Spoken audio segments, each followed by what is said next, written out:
ci kanam parce que gis nañu tout d'abord ci interview bi nga xamante ni Macky Sall président accordé na ko Associated Press di ñëwaat ci li nga xamante ni moom moo fi jot a xew muy artu ñi nga xamante ni moom ñooy woy politique yi parce que répété na ko ñaari yoon faites attention ndaxte ñoom bu ñu mënul déggoo seen biir am na ñeneen ñoo xamante ni di ay organisation ñoom déggoo nañu te boo sàgganul dinañu jël nguur gi te ku nekk ñàkk nan nga jàngatee loolu.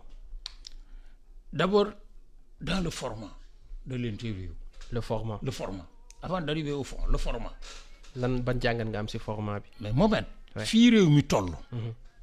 ci njàqare ci jaaxle ci jafe-jafe ci fitna bu président de la République di wax réew mi la war a waxat à travers des canaux de communication yu nekk ci réew mi ngay waxat.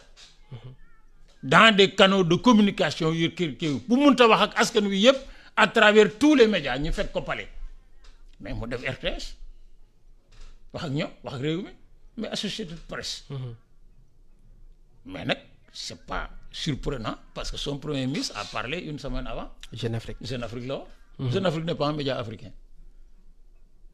Jeune Afrique. Si Jeune Afrique est un média africain, oui. TV5 et RFI sont des médias africains. Or, ils ne le sont pas. Je parle en connaissance de cause. loolu moom li ñuy tuddee un vieux serpent de mer la. ah oui vieux serpent de mer nag. ak suñu njiit yi. sauf que. oui la doon dëgg démb. oui mënut a nekk tey safaan ba. li doon dëgg démb. c'est-à-dire que président de la République. ministre de la République premier ministre autorité de la République buñ àggee ci réew war nañoo wax ak réew mi. mais dañuy wax ak ci biir réew mi mais duñ battali ab étranger pour mu jot li ñu. suñ bëggee wax ak ñun dañuy jot ab état cela veut dire quoi cela veut dire que d'abord il ne s'adresse pas au pays il s'adresse à l'extérieur nag non faluñu ko man Macky Sall man ñi ko fal ci laa bokk j'ai voté pour lui en 2012 alors que je n'ai aucune fibre libérale man aucune. Donc la cible elle est importante. parce que Associated Press bu ñu ko waxee bokk na ci agence yi gën a yàgg gën a mag ci àdduna bi. moom Reuters ak AFP. kon ça veut dire que ni cible am dëgg-dëgg du ñun. mais du ñun waxut ak ñun day wax ak ay étrangers après yóbbante leen ci ñun su ko defee comme depuis une semaine ñu ngi ñuy kàll-kallee ci àddina bi ñu ne l'image internationale or l'image internationale nag elle est essentielle. pour tout le monde pour lui comme pour tout le monde. mais l'image nationale nag mooy waaja l'image nationale maanaam askanu Sénégal li xew ci réew mi ñu jaaxle am njàqare am tiit ñii yaakaar ñii amuñ yaakaar le président de notre république parce que ku mu neex mooy président la ku mu naqari mooy président de la république. bu munta wax ak askan bi yëpp ne fekk leen ma palais journaux yëpp rajo yëpp télévision yëpp. ngeen laaj ma wax ak askan wi su ko mënut mu dem RTS wax ak ñoom ñu relayer ko. donc le format pose problème. et man la ma doon gëm nag sous Senghor nag laa gëm tey. mooy lan moo di am réew muy Sénégal muy feneen ña fa nekk diw askan jiital la fal la jox la seen bopp booy wax ak ñoom bul dem ba bitim réew di leen yóbbante ça c'est le format et ça déploré mais nag c'est dans nos continues même l'opposition bu ñu bëggee wax mais dañu dem. bitim réew wax yi l'opposition bu ñu bëggee ŋàññi du ñu jàkkaarloog askan wi di wax dañuy dem dans les ambassades dem nañ Union européenne dem nañ kii ba pare nag naan Union européenne France ak kii ñooy dugal seen loxo ci suñu biir il faut être conséquent. loolu complexe la. mais c'est un complexe mais le complexe de supériorité. Oui. de l'Union européenne de la France des États-Unis de la Russie sur nous. se nourrit de notre complexe d'infériorité ñoo leen jox lu may tu crois que Sankara Dumtit aurait fait ça tu crois que Djiré Lomis aurait fait ça il l'aurait pas fait pourquoi mais parce que ñoom seen dignité bopp nga xam ne du seen dignité esqualité c'est la dignité de leur peuple et de leur pays moo leen mayut loolu parce que démb damay waxtaan au restaurant de l'université on était autour de la table j'espère que les collègues m'entendent et un de nos collègues enseignants au département de portugais de la faculté de lettres mën naa koo tudd mais c'est pas nécessaire wax ñu des échanges qu'il a eu avec un ami intime bu mu miin ñuy waxante qui était ministre des Affaires étrangères de Sankara dem nu mu teeti États-Unis di négocier avec les Fonds monétaire sur un financement mais bi ko waa ji bañalee yëf yi mu téléphoné Sankara wax ko Sankara def na ko dellul ci bureau bi sàgg ko door a ñëw. mun na ko dellul ci bureau bi toroxal ko door a ñëw soo ko defut bay boo ko xam ne tekki naa sa ndomb bala ngaa agsi. Pourquoi et ça fait quoi? Ça fait que les gens sont li ñu ko bañaloon New York kii Washington ils sont venus à Ouagadougou négocier avec lui. def ko c'est-à-dire que ñun respect bi ñu exiger ci ñun te mu nekk un respect boo xam ne dafa war a nekk ñàkk a def ak France mënut a nekk gis nga France dégage. ñu ko wax ils n'ont rien compris. Ils n'ont rien compris. Ça veut dire tout simplement tous les étrangers dégagent c'est pas possible c'est pas kii. parce que dañoo war a mën a def ak képp ku bokkul ci suñum réew bokk ci meneen réew Mauritanie gii la ñuy commencé ak Mali nag ak ñi ñu jege. di law ba àgg France pour une affaire d'histoire et d'intérêt commun mais nag buñ ca àggee nag da ngay sàmm nag li nga xam ne mooy la sa baay sa maam sëñ Babacar Si daan wax. bu ngor jeexee. mais dara desatu fi. dara desatu fi. nos politiciens tous de confondus amu ci kenn koo xam ne di nga def tout pour au moins une fois ñu déglu lu ci RFI pour une fois ñu déglu France 24 pour une fois ñu déglu lu ci tous sans exception tous. privilège la. ils pensent que c'est un privilège. Or du privilège c'est une manière mu ngi mel ne l'esclave dont parlait Cheikh Anta. C'est pas le fait d'être enchaîné par le maître qui est l'esclavage. C'est de croire qu'on est naturellement esclave. Et l'esclave maanaam jaam bi ki ko jàpp def ko jaam mais bés bu bañee jaam nga jeex. mais bu jàppee ne moom war naa nekk jaam même bu ko waa ji bëggee libérer du libérer boppam.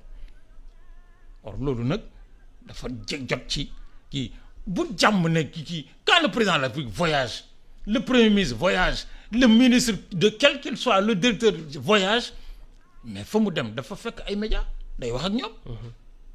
C'est normal parce que nag léegi àddina moo mel noonu nous sommes dans la civilisation de la communication et de l'information mais nag ñun ñoo fal nos autorités politiques à la kulli alin nag c'est à nous non pas qu'ils rendent compte waxuma rendre compte mais c'est à nous qu'ils parlent ñun la ñuy waxal mais loolu nag mais c'est une tare dans notre pays ku xamul sa bopp nag mais lu la jéng kala ko jéng yow yaa jéng sa bopp. loolu moo nekkoon ci forme bi. maintenant bu ñu duggee ci fond mais dans le fond. oui maintenant moi j'ai écouté.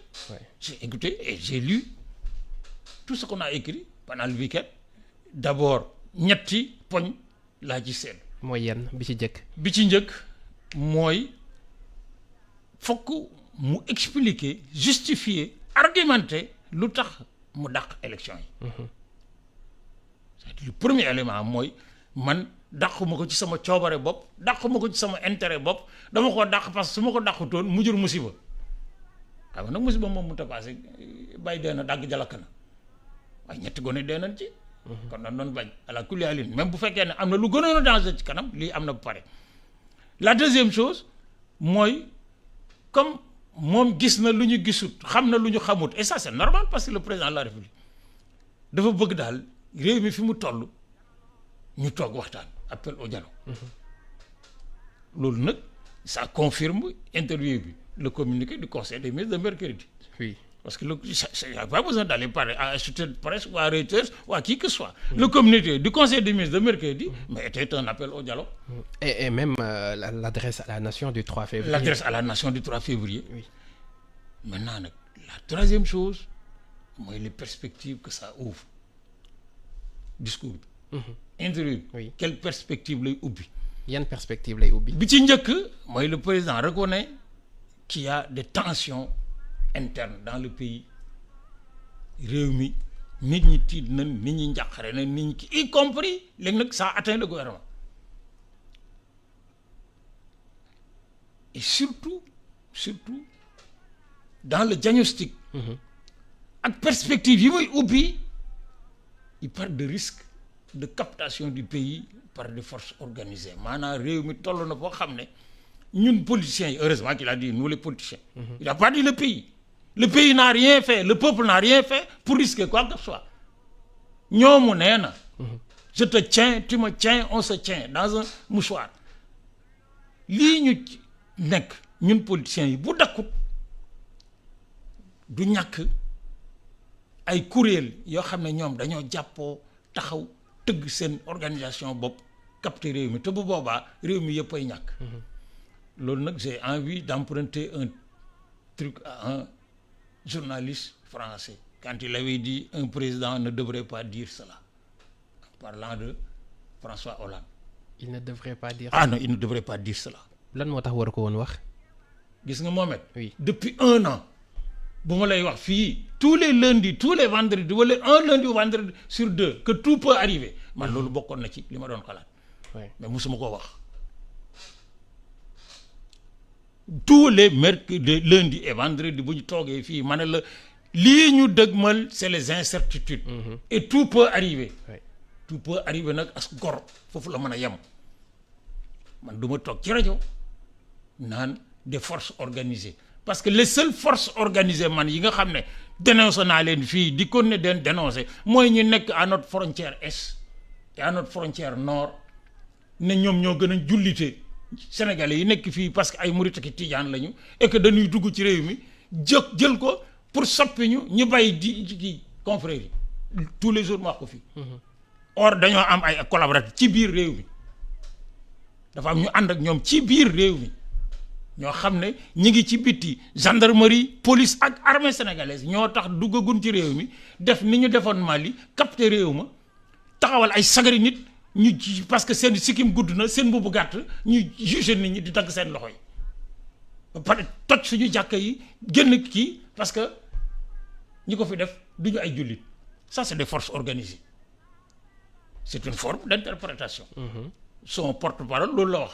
oui mais interprétation bi ci njëkk wala kon bi ci gën a siiw dafa am fu ñu ko jëmale. dafa am fu ñu ko jëmale. oui foofa nag un président ne devrait pas dire ça. lu tax. mais parce que buñ ca àggee. oui